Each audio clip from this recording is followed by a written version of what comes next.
어떤 사람이 아프리카 정글을 헤매고 있었습니다. 그러다 덜컹 사자를 만났어요. 아이고, 이제 나는 죽었구나. 하나님, 저를 살려주십시오. 이제 마지막인 줄 알고 기도를 시작했습니다. 눈을 감고 손을 모으고, 하나님, 이제 제 인생은 여기서 끝나는 것 같습니다. 그러나 하나님, 나를 불쌍히 여기시면 살려주십시오. 기도를 다 하고 눈을 떴더니 사자가 눈을 감고 앞발을 모으고 가만히 있는 겁니다. 야, 하나님이 내 기도를 들어주셨구나. 너무 좋아서 일어서서 가려고 하니까 사자가 한마디 합니다. 어르릉, 어디 가냐? 나 지금 식사 기도 중이야. 물론 농담입니다. 유머책에 있는 말이에요. 우리가 기도를 합니다. 그런데 주로 특별한 때 자꾸 기도를 하게 되죠.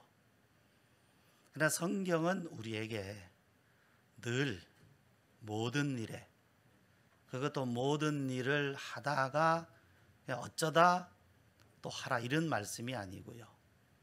모든 일에 앞서서 우선적으로 먼저 기도해라. 그러니까 모든 일의 시작은 기도로부터 시작해라. 자, 지난 주일에 기도의 우선순위에 대해서 말씀을 드렸습니다. 전도서 3장 11절 말씀을 통해서 하나님이 모든 것을 지으시되 때를 따라 아름답게 하셨다. 이 말씀 읽었어요. 그래서 네 가지, 그죠? 첫 번째는 하나님이 모든 것을 지으셨기 때문에, 하나님이 모든 것을 지으셨기 때문에. 둘째는 하나님이 모든 일을 아름답게 하시기 때문에. 세 번째는 모든 일은 영원으로 이어지기 때문에. 우연이 없다는 거죠. 모든 것이 다 의미가 있어요. 그리고 네 번째는 하나님이 하시는 일을 우리가 측량할 수 없기 때문에. 우리가 내일 일을 아는 것보다 더 중요한 것은 오늘 내게 일어나는 모든 일들을 통하여서 하나님을 경외하는 거죠. 우리로 하여금 하나님을 경외하게 하시려는 거다.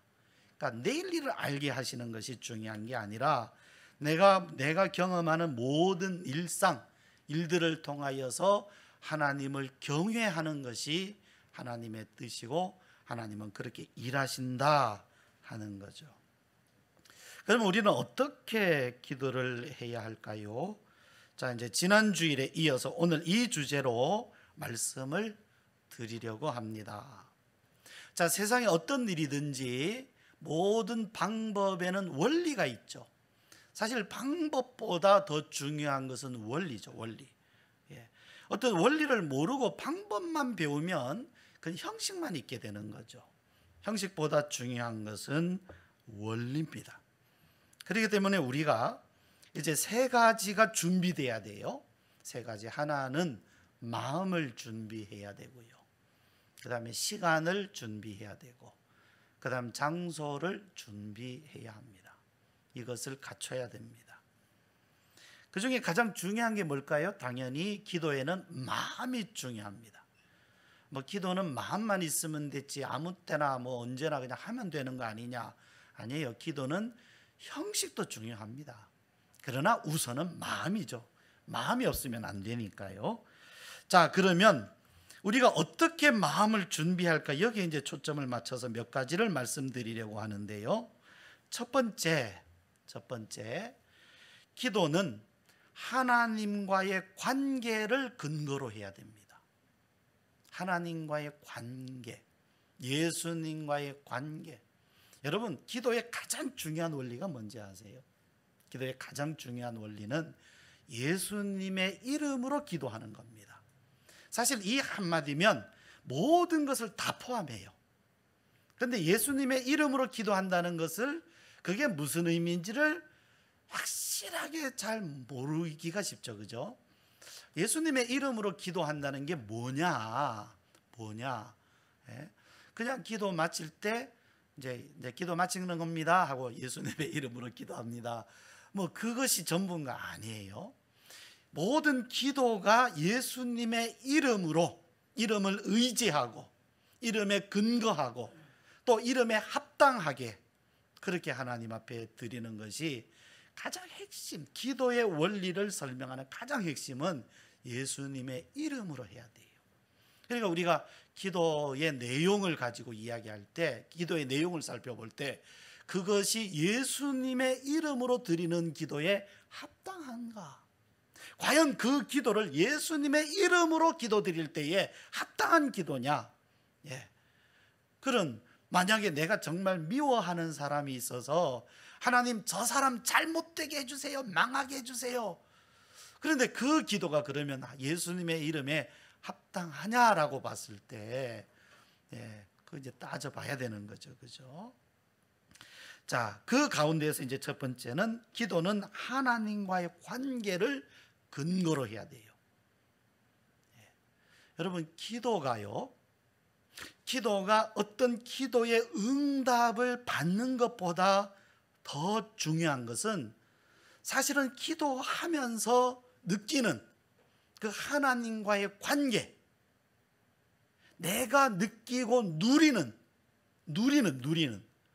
누린다는 말은 참 깊은 의미를 가지고 있어요. 누린다는 거. 뭐 예를 들어서 여러분, 건강한 사람은 건강을 누리죠. 건강하지 못하면 그 삶을 건강한 사람처럼 누리지를 못해요. 수영 잘하는 사람은 물을 누리죠. 물에서 즐거움을 누리죠. 수영 못하면 그 즐거움을 못 누려요. 돈이 있으면 돈을 누리죠. 돈이 없으면 그걸 못 누려요. 그죠? 그와 같은 거예요. 내가 하나님과의 관계가 있으면 그 관계 안에서 내가 누릴 수 있는 즐거움이 어마어마합니다. 어마어마해요. 그러나 그 관계가 없거나 관계가 얇으면 그만큼 누릴 수 있는 것이 없어요. 적거나. 그러니까 이 기도라고 하는 것은 응답 받는 것도 물론 중요한 것이지만 응답 받기 전이라도 그 기도의 시간들, 기도의 과정들 가운데에서 내가 누리는 것. 여러분, 그 사랑하는 청춘 남녀가 데이트를 하면서 누리는 게 뭡니까? 그냥 우리는 결혼해야 돼 하는 결혼을 목적으로만 그냥 그렇게 만납니까? 아니죠. 지금 이 시간 함께 있는 것을 누리는 거 아닙니까? 물론 목적은 앞으로 두 사람이 결혼해서 평생 한 가정을 이루어 살고자 하는 목적이 있어요. 그러나 그것만 목적하는 게 아니죠. 지금 이 과정, 지금 함께 서로 만남으로 인해서 누리는 그 즐거움, 기쁨, 지금 이 시간 가지는 그 의미들, 이게 있으니까 앞으로도 나아갈 수 있는 거죠. 그리고 지속할 수 있는 거죠. 기도가 똑같습니다. 내가 지금 응답이 지금 오지 않았다 할지라도 지금 기도를 통하여서 내가 누리는 것이 있으면 그 기도를 지속할 수 있고 계속해서 기도의 방향을 삶의 목적에, 하나님이 주신 삶의 목적에 맞춰서 나아갈 수가 있어요. 그런데 그것이 없으면 단지 응답만을 기다리면서 관계에서 누리는 것은 없이 그냥 응답만을 기다리면 정말 지루하죠. 힘들죠. 그러니까 다급하면 기도해도 다급하지 않으면 기도가 안 되는 거죠. 그리고 기도가 메마르고 삭막합니다. 이상하게 난 기도가 메말라, 삭막해. 그 관계에서부터 많이 벗어나 있기 때문에 그래요. 진단을 하면 그렇습니다. 그러나 우리가 생각해 보면 우리 중에 한 사람도 원래부터 하나님과 가까운 사람은 없어요.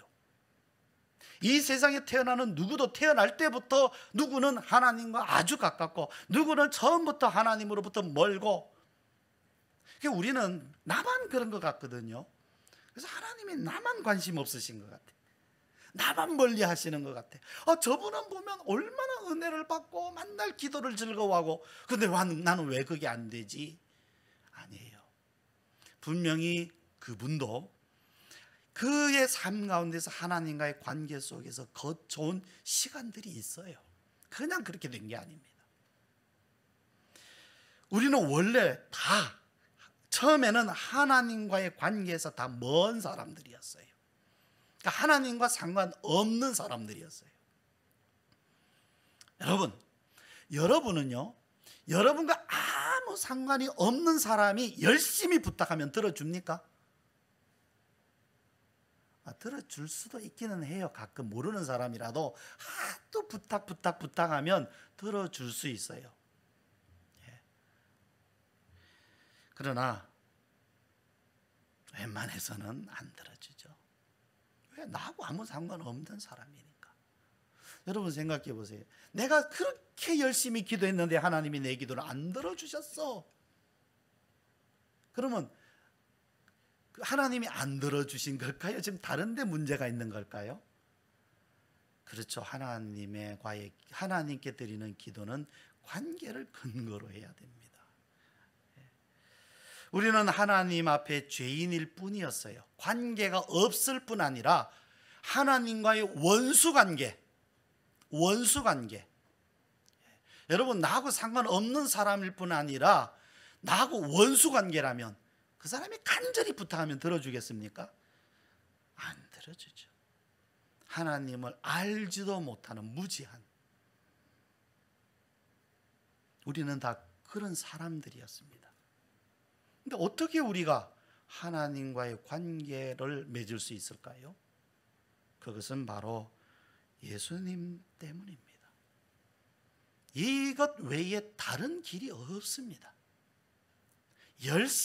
정성으로 되는 게 아닙니다. 하나님과의 관계는 열심으로 정성으로 되는 게 아니라 예수님을 나의 구주로 믿는 믿음으로 돼야 됩니다. 그래서 이 믿음이 정직한 믿음인가? 정말로 내가 가진 이 믿음, 예수님의 십자가 구원을 믿는 나의 이 믿음이 정말로 정직한 믿음인가? 진짜 믿음인가? 그것이 진짜 믿음인데도 하나님과의 관계가 없다, 그럴 수는 없어요. 그러나 여러분, 정말로 우리 옛날에도 그렇긴 했습니다만 오늘 우리 시대에 믿음 아닌 것을 믿음으로 붙드는 일이 너무 많아요. 그것도 하나님을 믿는 거라고 생각하는 거죠. 어제 나왔습니까? 하여튼 그 신문이나 TV를 보면 기가 막힌 일들이 교회에서 일어난다. 저도 봤습니다. 복면 쓰고 나와서 사람에게 폭력을 행사하고. 그 사람들 기도 안 하겠습니까? 기도 안 하는 사람들입니까? 기도하는 사람들이에요. 근데 기도를 하는데 어떻게 그런 일이 일어나느냐는 거죠. 그것도 교회라는 데에서.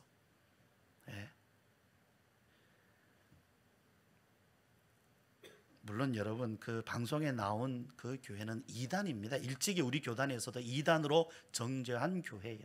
그러니까 처음부터 이단이기 때문에 이단들이 하는 짓이 그렇죠. 뭐 어디 가겠습니까? 그들의 신앙이 바른 신앙이 아니니 그들이 암만 열심히 기도한다 할지라도 그들의 삶 자체가, 행실 자체가 바르게 갈 리가 없습니다. 그러니까 이제 그들의 열매가 이제 나타나는 거예요. 그들의 열매로 그들을 알지니 예수님 말씀하셨거든요. 열매가 나오는 겁니다. 어느 날 갑자기 그렇게 잘못되는 게 아니에요. 처음부터 그걸 심었으니까 열매가 그렇게 나오는 거예요. 중요한 것은 하나님을 믿는 믿음이라고 하면서 얼마나 많은 믿음이라는 지식, 이론이 많은지 모릅니다. 그러나 우리가 꼭 가져야 되는 믿음은 성경이 말씀하는 믿음, 딱 하나입니다. 예수 그리스도를 나의 구주로 믿는 믿음. 근데 이게 얼마나 잘못됐느냐 하면 교회만 나오면 예수님 믿는 거라고 가르쳤단 말이죠. 교회만 나오면, 교회 와서 다소간에 열심히 일하고 봉사하고 헌신하면 그게 믿음 좋은 거라고 가르쳤던 거죠. 그러나 성경을 보면 그거 아니에요. 그게 그 열심히 잘못됐다는 것이 아니라 그보다 더 근본적인 믿음으로부터 열심히 나오고 헌신이 나와야 되는데, 그냥 겉으로 드러난 어떤 외적인 행동만 가지고 믿음이라고 말했다는 거죠. 우리가 하나님을 아버지라고 부를 수 있는 것, 이미 하나님은 우리에게 이 관계를 허락하셨어요.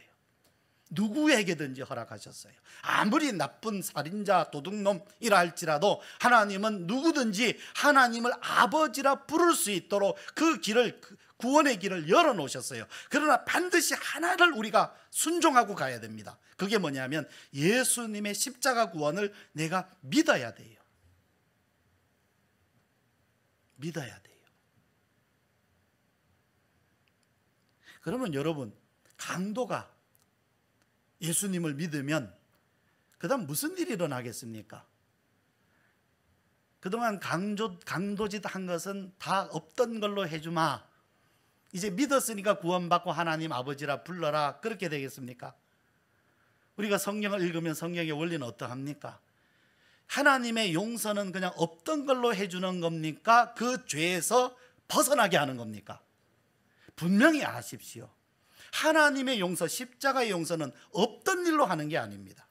여기서 사람들이 많이 올무에 걸려요. 회개만 하면 된다고 생각해요. 믿으면 된다고 생각합니다.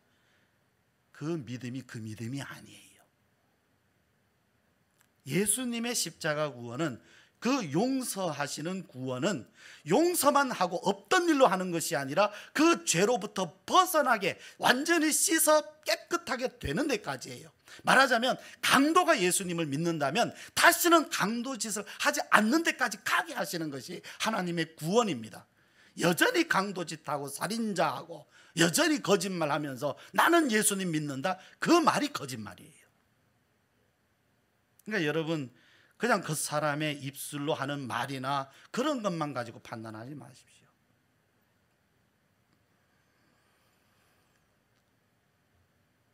에베소서 2장 1절에 이런 말씀이 있어요. 찬양대가 잘 안 보이시죠? 찬양대 여기다 모니터 하나 좀 둬야 될 것 같아요. 그죠? 예, 요즘 모니터가 많이 저렴하거든요. 앞으로 여기다 하나 다 합시다. 자, 같이 한번 읽으실까요? 시작. 그는 허물과 죄로 죽었던 너희를 살리셨도다. 이거 붙들어야 돼요. 그는 누구겠어요? 예수님이에요. 허물과 죄로 죽었던 우리를 살리셨다. 이걸 믿어야 됩니다. 이거 외에는 다른 길이 없어요. 그래서 우리가 기도할 때 예수님이 십자가로 나를 구원하셨습니다, 내가 주님의 십자가를 믿습니다 하는 이 믿음을 철저하게 붙들어야 돼요. 물론 기도 시간만 붙들으라는 게 아니지만 기도에는 이 믿음이 아니면 기도가 제대로 안 되거든요. 하나님의 관계를 누릴 수가 없어요. 이 길 외에는, 예수님 십자가 외에는 다른 길이 없습니다. 저도 어렸을 때 기도원 한번 가서 소나무 뿌리 붙잡고 기도를 해라, 그래야 기도가 된다, 별하여튼 기도의 방법이라고 많이 배웠어요. 이래야 된다. 그 중에 가장 많이 들은 것이 기도가 진짜 되려면 소나무 뿌리 하나 뽑아야 된다. 그래서 진짜 소나무 뽑아보려고 했는데요, 여러분 진짜 소나무 장난 아닙니다. 큰 거는 어림도 없고요, 작은 거 한 요 정도 되는 것도 안 뽑혀요.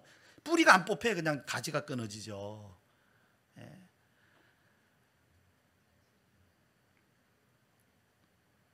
기도는 예수님의 십자가로 나를 구원하셨다는 이 믿음을 근거로 해야 됩니다. 이것 아니면 기도가 예수님의 이름으로 되는 기도가 안 돼요. 자, 이렇게 여러분 기도하십시오. 하나님, 예수님이 십자가에서 죽으심으로 나를 구원하신 것을 내가 믿습니다. 저를 하나님의 자녀가 되게 하신 은혜를 의지해서 기도합니다. 그러니까 기도하자마자 하나님 이것 주세요, 이게 안 됐으니 이것 주세요 하는 것보다 먼저 나의 믿음부터 고백을 하세요. 전능하신 하나님, 구원의 하나님, 그 크신 사랑과 은혜로 나에게 예수님 보내주시고 그 십자가로 나를 구원하여 주신 것 내가 믿습니다. 그 은혜를 의지해서 내가 이 시간 주님 앞에 기도합니다. 이것이 예수님의 이름으로 기도하는 거예요. 이것이.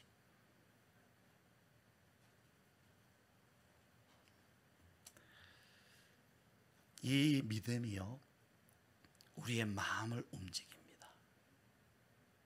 우리의 마음이 믿음을 움직이는 것 같지만 사실은 믿음이 우리를 움직여요. 왜냐하면 우리가 가지는 믿음에는 성령님이 역사하시기 때문에 그렇습니다. 너희가 믿을 때에 성령을 받았느냐? 믿는 자에게는 반드시 성령을 보내어 주셔서 성령으로 일하세요. 그렇기 때문에 우리가 믿음으로 기도해야 됩니다. 그런데 그러면 아직 나는 너무 믿음이 부족한데 어떡할까요? 그래요. 우리는 할 수 있는 것이, 여러분, 우리가 이 원리를 알아야 돼요. 내가 먼저 순종해야 하나님이 움직이신다는 거죠. 우리가 성경에 보면요, 우리가 먼저 순종해야 그 다음 하나님이 움직이세요. 우리가 움직이지도 않는데 하나님이 우리에게 은혜 주시진 않아요. 예를 들어서 오병이요, 5,000명을 먹이신 일을 보십시오. 자, 5,000명, 10,000명이든 예수님이 먹이실 수 있습니까? 없습니까? 그렇죠. 얼마든지 먹이실 수 있어요. 제자들이 예수님 어떡할까요? 됐다, 내가 알아서 하마. 그렇게 하지 않으셨죠. 어떻게 합니까? 너희에게 먹을 거 있느냐? 너희에게 먹을 거 있느냐? 아니요, 없습니다. 그런데 여기 어린아이가 보리떡 5개, 물고기 2마리 있습니다. 그거 가져와라. 그거 가져와라. 아주 중요한 의미가 있어요. 여러분, 보리떡 5개로 5,000명 먹일 수 있습니까? 절대 안 되죠. 이건 하나님의 능력, 기적, 은혜 아니면 안 되죠. 그러나 먼저는 이거 가지고 와야 돼요. 믿음을 얻기 원하면 내가 먼저 믿고자 해야 됩니다. 우리가 엘리사, 큐티를 통해서 엘리사를 가만히 볼 수 있죠. 엘리사가 행한 모든 기적의 첫 번째 뭐였어요? 순종부터입니다. 나만이 자기가 자기 병 고칠 수 있습니까? 못 고칩니다. 그러나 나만에게 됐다, 내가 너 고쳐주면 안 그랬어요. 씻어라. 먼저 순종을 요구했어요.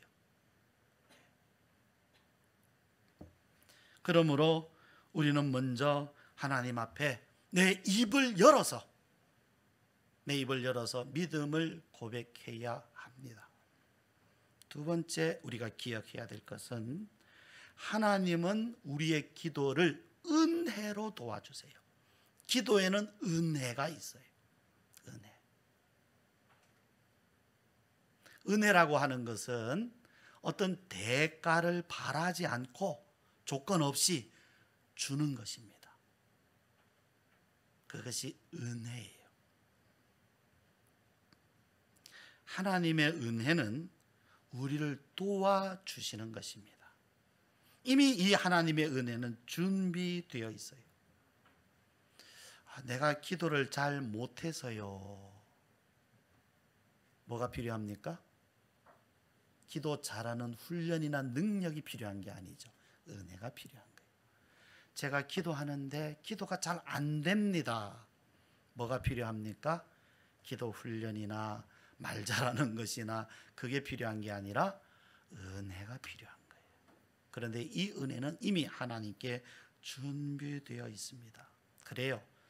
우리가 기도를 시작하면요, 기도가 잘 되기보다는 안 되는 이유들, 안 되는 조건들이 너무 많아요. 기도가 안 돼요. 그죠? 기도가 처음부터 잘 되면 얼마나 좋겠어요. 근데 기도가 안 되거든요. 그래서 기도를 당장 그만두고 싶은 그런 조건들이 너무 많아요. 그런데 그래서 우리에게는 하나님의 은혜가 필요해요. 바로 그 시간에 하나님 도와주세요, 은혜 베풀어 주세요 라고 해야 돼요.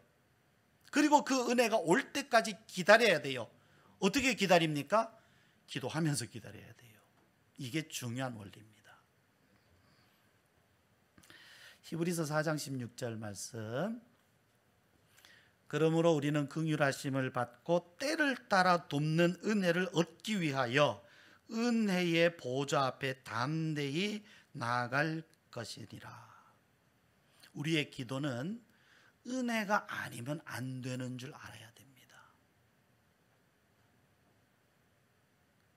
우리에게는 우리 기도에는 은혜가 꼭 필요해요. 그래서 그 은혜를 내가 받을 때까지 기다려야 돼요. 뭐 하면서 기다려야 된다고요? 기도를 안 하면서 기다립니까? 기도를 하면서 기다려야 됩니까? 기도를 안 하면 그냥 안 하겠다는 거예요. 은혜도 안 받겠다는 거예요.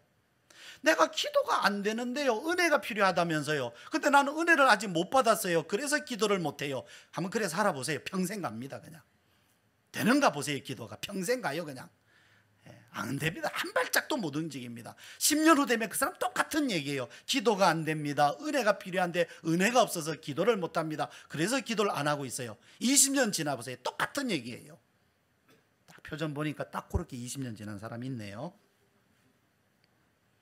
기도하십시오. 기도에는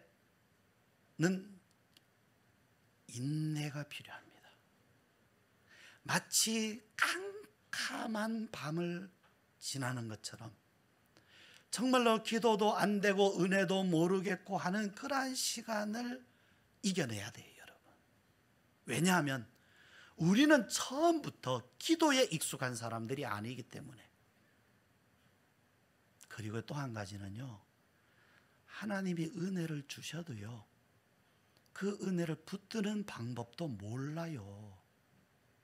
은혜가 없는 것이 문제가 아니고요, 그 은혜가 은혜인 줄을 모르고 내가 붙들지를 못해서, 붙들지를 않아서 은혜가 없는 줄 알고, 그래서 기도가 안 되는 줄 알고 기도를 못하고 있는 거예요.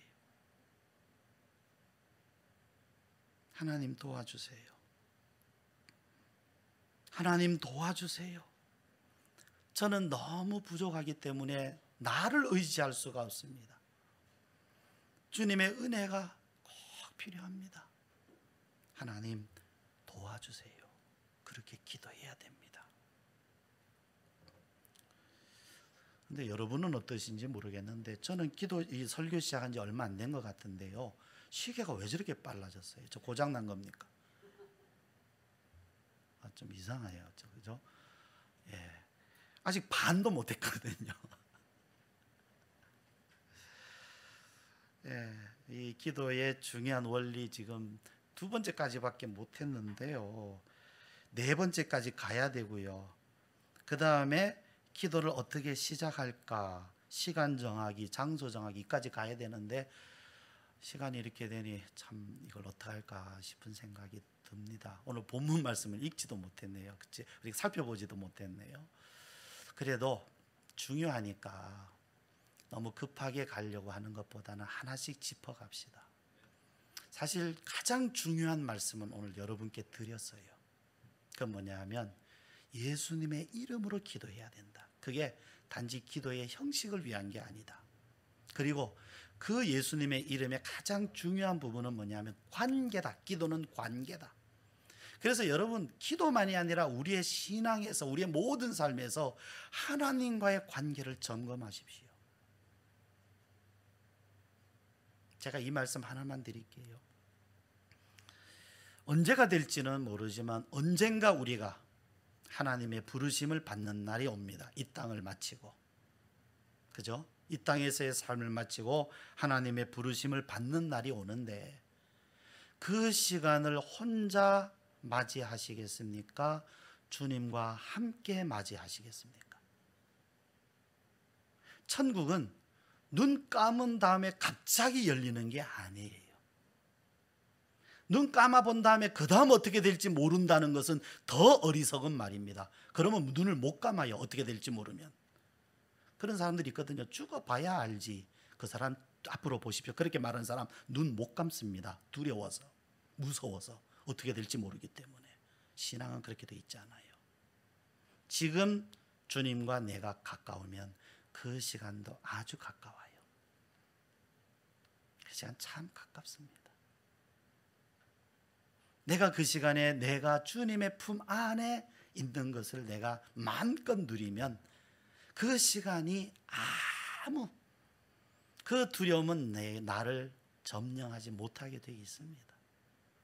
그래서 여러분, 이거는 우리 인생의 우리의 삶의 그냥 일부분이 아니라 주님과의 관계는 우리의 삶의 일부분이 아니고요, 우리의 삶의 전부예요. 사실은 여러분이 일을 하실 때에도 혼자 하십니까? 주님과 함께 하십니까? 혼자 길을 갈 때에도 혼자 갑니까? 같이 갑니까? 위험한 일을 만나도 혼자 있습니까? 같이 있습니까? 같이 있으면 아무 상관이 없어요. 기도드리십시다. 오늘은 두 가지, 하나는 주님과의 관계, 십자가로 말미암아, 두 번째는 주님의 은혜가 내게 꼭 필요합니다. 하나님, 기도하게 해주세요. 기도 도와주세요. 이 시간 우리 함께 기도합시다.